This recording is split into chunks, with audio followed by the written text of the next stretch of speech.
گندم کی سرکاری خریداری، صوبے میں گندم کی کاشت میں غیر معمولی کمی کے خدشات۔ السلام علیکم دوستو، آپ دیکھ رہے ہیں ہمارا یوٹیوب چینل 4K پوائنٹ۔ امید کرتا ہوں بھائی سب خیریت ہوں گے۔ جو دوست چینل پر نئے وہ چینل کو لازمی سبسکرائب کر لیں، ویڈیو لگے تو لائک کر دیں۔ دوستو آج جمعہ ہے تو اکثر پنجاب کی غلہ منڈیاں بند ہیں، جبکہ لوکل مارکیٹوں میں سال 2025 کے لیے گندم کی بجائی کا سلسلہ شروع ہو چکا ہے۔ وفاقی نیشنل فوڈ سیکورٹی کو سرکاری گندم کی خریداری سبسڈی کی سفارشات۔ وزیر اعلیٰ مریم نواز مستحق افراد کو ریلیف دینے کے لیے پرعزم، محکمہ خوراک اور فلور مل کے درمیان گراؤنڈنگ چارج کا تنازع حل۔ سرکاری گندم کی خریداری وفاق اور پنجاب حکومت کی جانب سے برقرار۔ پنجاب میں گندم کی کاشت میں غیر معمولی کمی کے خدشات۔ یعنی جیسا کہ تمام دوستوں کو پتا ہے کہ حکومت اس وقت ریٹ طے نہیں کر رہی امدادی قیمت کے، جس کی وجہ سے کافی زیادہ دوستوں اور کسان بھائیوں نے گندم کی بجائی کا بائیکاٹ کیا ہوا ہے۔ تو اس سے آنے والے دنوں میں سال 2025-26 کے لیے گندم کا بحران کا خدشہ بھی پیدا ہو سکتا ہے اگر کم پیداوار ہوئی تو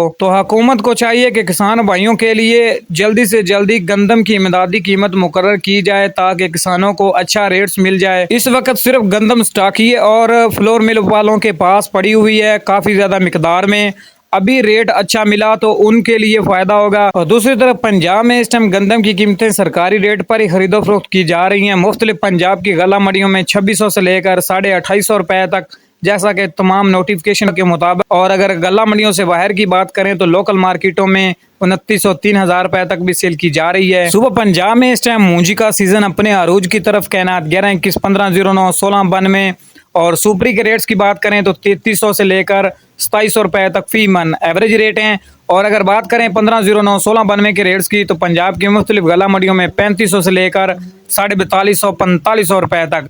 جیسا کہ چاول کی ایکسپورٹ کی خبر سنتے ہی مارکیٹ تھوڑی سی نرمی ہوئی ہے، کل کی ویڈیو میں میں نے آپ لوگوں کو بتایا تھا۔ اور ساتھ میں مکئی کی مارکیٹ بھی اس ٹائم مضبوط ٹکی ہوئی ہے، 2800 سے لے کر 3300 روپے فی من پنجاب کی مختلف غلہ منڈیوں میں، اور تل کی مارکیٹ بھی 12000 روپے تک فی من